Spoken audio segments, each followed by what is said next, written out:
On va continuer dans cette matinée. Vous savez qu'on a une playlist incroyable aujourd'hui. On a du Dior, on a du Loewe, on a du TikTok, on a du Rabanne.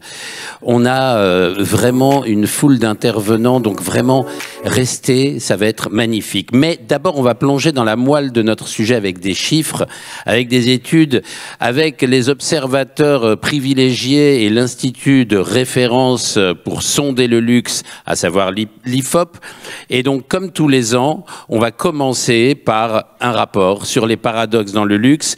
Je laisse la scène à Stéphane Truchy, CEO du groupe IFOP, et à Rémi Oudguiri, DG de Sociovision du groupe IFOP. Voilà.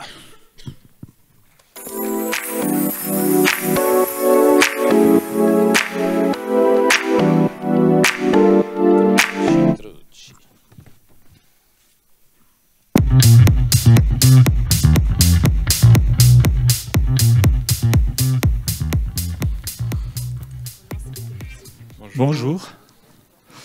Ravi d'être là pour partager avec vous les résultats de cette étude exclusive, elle est toute récente.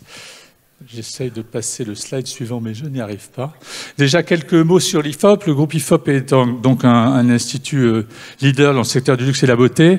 On a une actualité forte. On a surtout une présence géographique mondiale. Et puis, un certain nombre, on a plus de 80 experts qui travaillent sur le luxe et la beauté dans le monde, dont effectivement IFOP, qui est un peu la référence aux études quantitatives, mais également Sociovision, que Rémi représente aujourd'hui, qui est notre lecture sociologique, sur des études de segmentation et typologie, sur l'ensemble des secteurs et qui a beaucoup d'expérience dans le luxe. Et également, plus récemment, l'acquisition de Brain Value, la société leader des études qualitatives, qui a aussi une forte compétence dans le luxe. Donc on a toute l'année la chance d'interroger les clientèles du luxe de façon mondiale, et on va en sortir là quelques éléments de cette toute récente étude. Alors, le thème des paradoxes, c'est intéressant parce il n'est pas facile à travailler en études, parce que demander aux gens quels sont leurs paradoxes, ils ont du mal à répondre, surtout dans les questionnaires quantitatifs. Mais on va essayer avec Rémi de chercher quelles sont les tensions.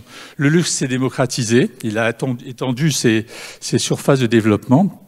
Et là également géographique, mais aussi ces clientèles qui se sont diversifiées, et ça crée des tensions. Ça crée des tensions parce que finalement, d'un individu à l'autre, d'un territoire géographique à l'autre, et même au sein d'un même territoire, les choses sont en train de s'éclater, de se diversifier. C'est ce qu'on va essayer de vous démontrer avec Rémi. Alors, c'est une enquête quantitative internationale. Elle a été menée auprès de 1200, elle est exclusive pour le Paris Luxury Summit, elle est dévoilée aujourd'hui, 1200 acheteurs de produits de luxe, 400 Français, 400 Américains, 400 Chinois. Donc, on couvre les trois grands territoires géographiques du luxe, et on a fait cela avec notre partenaire. Je ne sais pas pourquoi vous passez si vite les slides, parce que vous allez plus vite que moi. Et voilà, si vous pouvez passer au précédent, parce que ça, on est déjà dans les résultats, j'y suis pas, merci. Et donc, on a travaillé avec notre partenaire Dinata, qui est un acteur des Access Panel, qui est très spécialisé sur les études dans le secteur du luxe, et qui nous accompagne toute l'année sur la recherche de ces cibles de luxe que nous interrogeons. Alors, on est en 2023 dans une ère de la confusion. Je le disais tout à l'heure, on a là, effectivement, sur l'ensemble des territoires, on nous dit qu'il y a un certain nombre de marques qui sont dans les codes du luxe. C'est la rançon de la gloire. Le luxe a donné envie à d'autres marques de venir, et ça crée de la confusion, du mélange des genres, et ça développe des paradoxes. C'est ce qu'on va, des paradoxes tant dans la consommation que dans les comportements de consommation, que dans les représentations du luxe. Et c'est ce qu'on va démontrer. Donc, nous avons sélectionné 5 paradoxes. Il y en a d'autres, mais c'est ceux-là qu'on a voulu partager avec vous. Le premier, c'est cet ultra-luxe, c'est-à-dire ce luxe ultra visible contre le quiet luxury. On a une tension très forte, on va le voir à travers 2 exemples. Vous voyez qu'on a alors, d'un marché à l'autre, j'y reviendrai, c'est un petit peu différent, mais globalement, on voit qu'on a une répartition entre ceux qui sont adeptes d'un luxe discret, minimaliste, et ceux qui sont adeptes d'un luxe original, un peu extravagant. Bien entendu, l'extravagance est du côté des États-Unis, c'est pas nouveau. Les Américains ont toujours été sur ce luxe lifestyle un peu plus glamour, et on voit que la majorité est plutôt du côté du luxe discret, mais c'est pas si clair que ça. Donc il y a même au sein même des régions, des différentes régions, des tensions entre ces 2 types de luxe. Deuxième exemple, est-ce qu'on est plutôt adepte d'un luxe discret, c'est-à-dire d'un luxe qui ne se remarque pas, que je porte et pour ne pas être vu, et c'est très important en Europe, on le voit, 54%, mais quand même partagé, puisqu'il y en a 46% à l'inverse, qui sont plutôt adeptes d'un luxe ostentatoire. Donc vous voyez, quand on parle de quiet luxury, c'est quand même très ambivalent. Et on voit qu'aux États-Unis, donc confirmation de ce qu'on a vu avec le luxe extravagant, donc c'est aussi le cas sur le luxe ostentatoire, et également en Chine, 60% par rapport à 40% qui préfèrent un luxe discret. On verra que là aussi en Chine, on a un petit paradoxe sur notamment cette dimension de sobriété. Alors, deuxième paradoxe, sobriété par rapport à surconsommation. On est dans un monde où l'exemplarité en matière de consommation, d'achat, est véritablement la bonne vertu. On a ici une répartition assez, vous le voyez, opposée entre ce qu'on voit du côté de l'Europe, marché traditionnel, où il y a une certaine forme de conscience, de bonne conscience sur l'idée de la durabilité de l'achat de produits de luxe. On veut du luxe durable, on veut du luxe qu'on va faire vivre et durer dans le temps. Et de l'autre côté, à l'inverse, les adeptes de la stimulation, de l'achat, de l'achat de tendance et de la volonté d'aller tout le temps vers la nouveauté. Alors les Chinois, là, sont très incohérents, puisque tout à l'heure, ils étaient plutôt dans l'idée de ne pas être tout le temps dans l'ostentation, tout le temps dans la sollicitation. Et là, on voit qu'ils sont plutôt dans l'idée de consommer beaucoup.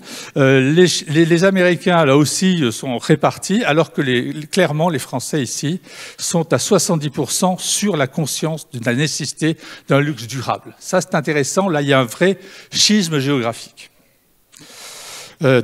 Deuxième élément, sur la demande de promotion, qu'est-ce qu'on dit? Est-ce que vous avez envie d'avoir des promotions? On voit tous les paradoxes là qui naissent, parce qu'on veut en même temps d'être dans un luxe durable et en même temps on veut des promotions, majoritairement en France. Certes, c'est réparti, mais 55 contre 45. Donc on veut solliciter davantage l'achat, parce que l'achat promotionné est un achat qui déclenche plus de ventes. Hein. Et en revanche, aux États-Unis et en Chine, incohérence. On veut de la promotion alors qu'on était plutôt à dire que pour une partie d'entre eux, on voulait être dans une décélération de la consommation. Donc là, on voit que les choses ne sont pas très claires, et encore moins là, quand on leur demande s'ils sont plutôt favorables à l'économie circulaire, hein, donc d'acheter des produits de seconde main. C'est une tendance, on le sait, extrêmement forte et montante. L'ensemble des marchés est favorable à ça, et c'est encore une fois le signe d'un paradoxe, puisque on est assez antinomique avec ce qui nous a été déclaré tout à l'heure sur la sobriété. Donc on le voit là, sur cette dimension de sobriété par rapport à la surconsommation, on a une deuxième tension. Rémi, je te passe la zapette pour nous commenter les trois autres paradoxes. Oui, alors un autre paradoxe qu'on observe tous les jours, hein, l'omniprésence des marques d'un côté, et puis de l'autre des marques qui au contraire choisissent une stratégie d'exclusivité, de rareté, on limite, on modère ces interventions. Alors c'est intéressant parce que ça correspond finalement à des modèles différents. On voit bien qu'aujourd'hui, les Américains, les Chinois sont très favorables au fait que les marques soient présentes, communiquent régulièrement. Il y a une sorte d'appétence pour les marques de luxe et on a envie de les voir de plus en plus. Alors que vous l'observez, les Français, eux, sont plus réservés. Ils sont toujours attachés à un luxe plus traditionnel, qui parle peu, qui est réservé plutôt à une minorité d'élus. Et on voit bien cette différence, si vous voulez, d'un luxe traditionnel d'un côté, puis d'un luxe finalement qui a envie de voir les marques communiquer beaucoup. Alors ça passe beaucoup aujourd'hui par les réseaux sociaux. Là encore, hein, quand on essaye de comprendre est-ce que les clientèles du luxe actuellement apprécient que les marques soient présentes sur les réseaux sociaux, il n'y a pas photo pour les Américains, ils sont très largement majoritaires, il n'y a pas photo pour les Chinois également, qui en redemandent. Les Français déjà sont plus modérés, hein, plus partagés. On voit quand même qu'il y a une petite majorité, donc là il y a une petite contradiction par rapport aux chiffres qu'on a vus précédemment, mais en réalité cette contradiction, ce paradoxe apparent s'explique facilement, c'est qu'il y a le luxe traditionnel porté par une clientèle traditionnelle attachée à de l'exclusivité, et puis une nouvelle génération de clientèle du luxe qui émerge en France et qui attend que les marques soient plus présentes sur les réseaux sociaux. Alors, point intéressant, et c'est probablement dans l'étude que nous avons faite le résultat le plus intéressant, c'est que finalement, on voit que les marques de luxe doivent être présentes sur les réseaux sociaux. En revanche, attention aux collaborations avec les influenceurs. Le résultat ici le plus frappant, vous le verrez, c'est les Chinois. On a vu qu'ils sont les plus demandeurs de présence des marques de luxe sur les réseaux sociaux et en même temps, ils sont les premiers à dire une marque de luxe doit garder le contrôle de sa communication, la gérer elle-même et ne pas trop collaborer avec les influenceurs. Quand on sait l'influence justement de ces nouveaux acteurs dans la mode, etc. et dans le luxe en Chine, on voit qu'aujourd'hui, il y a une sorte de réserve par rapport à ça. Alors, autre paradoxe qu'on a étudié, c'est évidemment toutes ces marques qui parlent d'abord et avant tout de savoir-faire, par opposition à toutes ces marques qui essayent de décliner justement leur image sur des univers très différents. Alors, ce qu'on observe, c'est très intéressant, il y a une vraie ligne de clivage aujourd'hui entre l'Occident et l'Asie, entre Américains et Français d'un côté. Quand on leur dit « qu'est-ce que vous attendez en priorité d'une marque de luxe ?» Eh bien, regardez les deux premiers items qui sortent. On veut qu'une marque de luxe se concentre sur son métier, sur son savoir-faire, et qu'elle propose des nouveaux types de produits. Si je résume cela, on a envie qu'une marque de luxe reste vraiment ce pourquoi on l'achète, c'est-à-dire une garantie de qualité, d'expertise, de perfection dans son domaine, mais on veut aussi bien sûr qu'elle innove à partir de ce territoire. Regardez la Chine, là on demande que les marques de luxe nous fassent vivre des expériences uniques au-delà de la marque, qu'elles suivent les courants d'expression culturelle, les nouvelles tendances. Autrement dit, en Chine, on a envie que la marque se décline au-delà. Enfin, il y a une telle appétence pour les marques de luxe qu'on accepte de la voir explorer de nouveaux territoires. Et c'est très intéressant et c'est confirmé par ce chiffre que vous voyez à l'écran. Les Chinois aiment que les marques s'émancipent des territoires traditionnels, qu'elles suivent les tendances, qu'elles se renouvellent, qu'elles proposent de nouvelles expériences. Vous voyez que les Américains et les Français sont plus réservés par rapport à ça. Qu'est-ce que ça nous dit sur l'évolution de la clientèle chinoise ? La clientèle chinoise, de plus en plus nombreuse, est aussi très optimiste par rapport au futur et attend justement que le luxe l'emporte vers ce futur, soit une vision positive de ce futur. Et puis enfin, on a un dernier paradoxe, peut-être celui qui va nous occuper là dans les années qui viennent. On est depuis 20 ans dans une numérisation accélérée des modes de vie et des modes de consommation du luxe. Et en même temps, on parle beaucoup de l'importance du contact humain. Alors, qu'en est-il ? Le premier enseignement, c'est que partout, y compris en Chine, où on a vu l'importance des réseaux sociaux et du digital, eh bien, c'est plus important l'expérience physique, l'expérience en magasin, que l'expérience digitale. Il y a quand même un primat du physique sur le digital. On a vu qu'ils attendaient de l'expérience, et donc cette expérience, elle peut passer évidemment par le virtuel, mais elle passe aussi par le réseau physique. Et puis, c'est intéressant de voir que, très clairement, ça ne se fait pas au détriment du digital et des réseaux sociaux. Au contraire, l'un va avec l'autre. Aussi bien les Américains et encore davantage les Chinois sont tout à fait d'accord avec l'idée qu'il faut pouvoir acheter des marques de luxe sur les réseaux sociaux. Alors que vous voyez, les Français, là, sont beaucoup plus réservés, sont clairement très nombreux à dire qu'il ne devrait pas y avoir, on ne devrait pas acheter des marques de luxe sur les réseaux sociaux.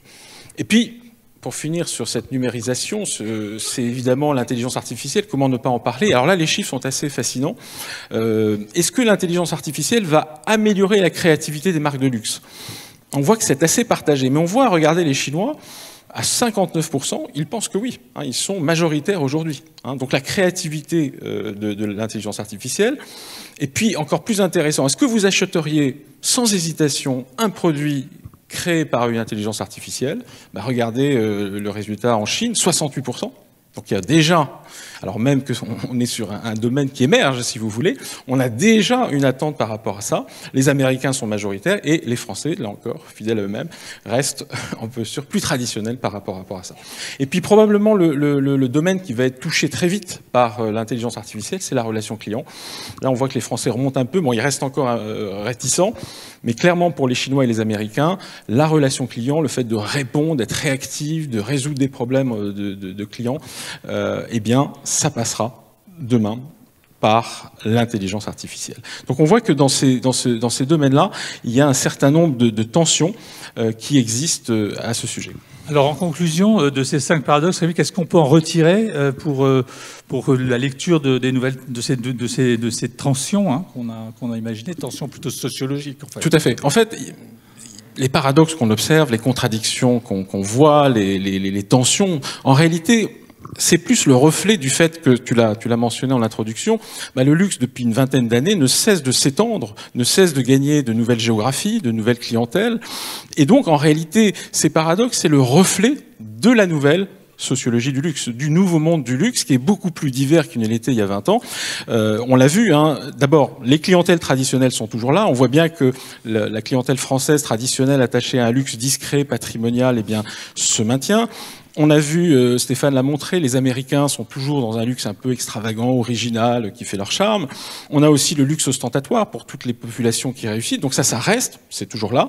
Mais de nouveaux segments ont émergé. Le luxe plus jeune et plus digital de la Chine, vous avez vu les chiffres, ils sont assez emblématiques, tournés vers l'expérience et impatient manifestement face aux promesses de l'intelligence artificielle. On a aussi un luxe nouveau de plus en plus porté par les réseaux sociaux. Aux États-Unis, c'est assez manifeste. Donc là aussi, ça vient perturber et enrichir la lecture du luxe traditionnel. Et puis on a aussi un luxe plus responsable, porté plutôt par les nouvelles générations. Donc tout ça en même temps fait qu'on a l'impression de contradiction, mais en réalité, c'est le nouveau monde du luxe, la fragmentation des clientèles. Alors, vas-y, passe-le. Voilà, pour les marques, ça veut dire quoi? Ça veut dire qu'effectivement, il va falloir gérer ces tensions. Il va falloir gérer ces tensions à 3 niveaux. D'abord, être toujours en cohérence entre cette attente de sobriété quand même et puis cette nécessité de sobriété et une activation du désir de consommer et d'acheter.